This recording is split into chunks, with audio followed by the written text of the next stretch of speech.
सवाल है तो पी माँ जे मथा औलाद के बारे में पसंद की शादी करण औलाद जो हक है या न? छोकरी चवे थी छोकरो चवे थो? छोकरो चवे।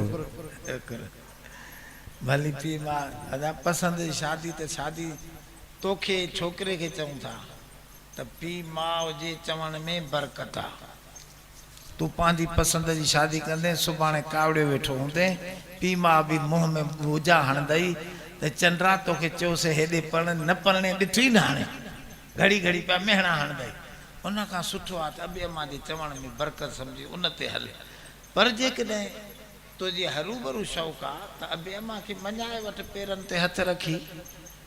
अबो अम्मा एॾा ज़िदी न हूंदा उहे चवंदा आहिनि हाणे बचे खे ज़िंदगी हलाइणी आहे पोइ उन्हनि खे परचाए करे राज़ी करे पोइ पंहिंजे कम खे पूरो कर त बरकत थींदई।